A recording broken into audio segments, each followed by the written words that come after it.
Hey everyone! Welcome to today's session on recursion in JavaScript.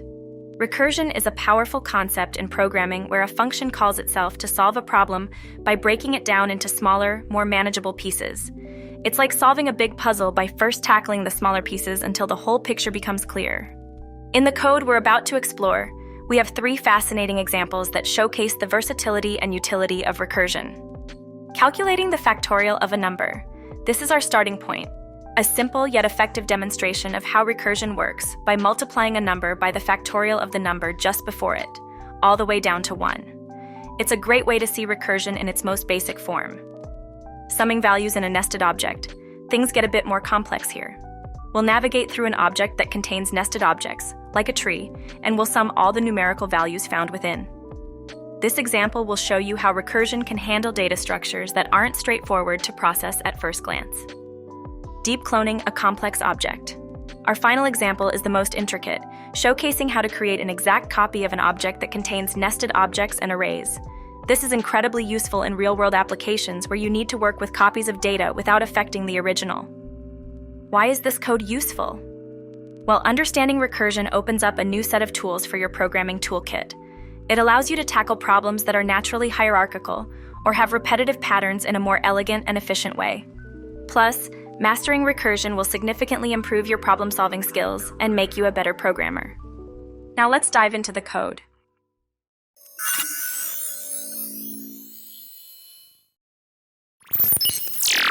Calculating the factorial of a number. The factorial function is our first foray into recursion.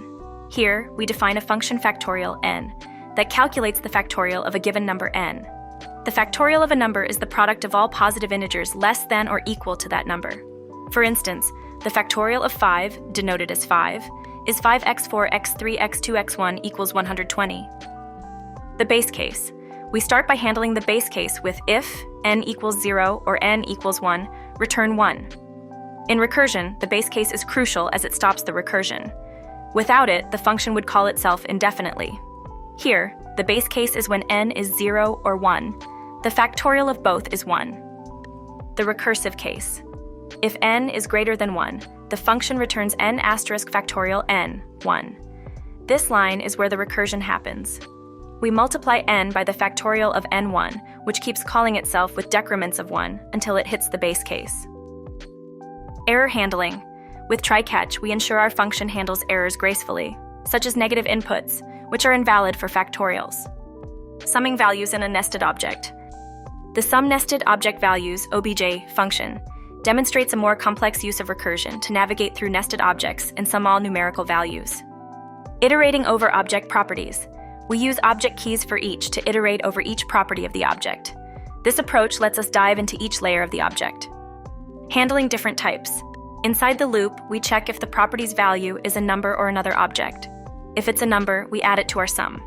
If it's another object, we recursively call some nested object values on it. This way, we can dig through multiple layers of nested objects. Accumulating the sum. The sum is accumulated across all levels of the object. Each recursive call adds to the sum, which is finally returned. Deep cloning a complex object.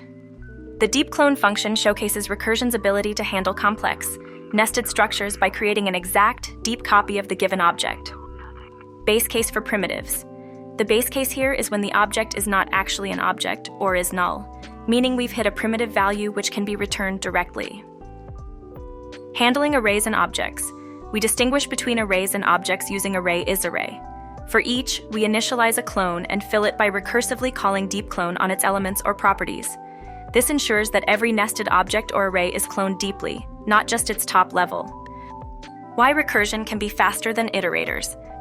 In theory, recursion is not inherently faster than iteration.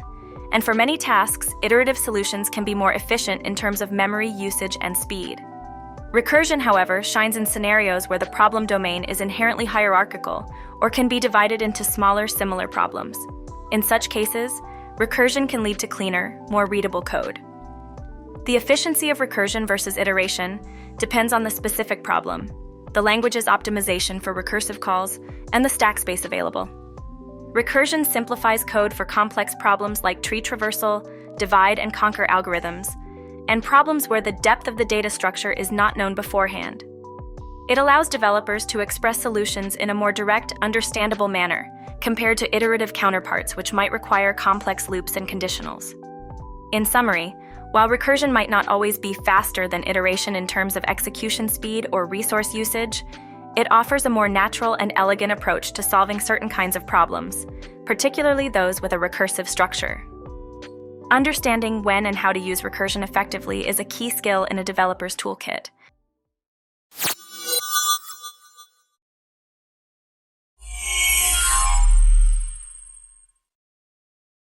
As we wrap up today's session on recursion in JavaScript, it's essential to understand how these concepts apply to larger applications.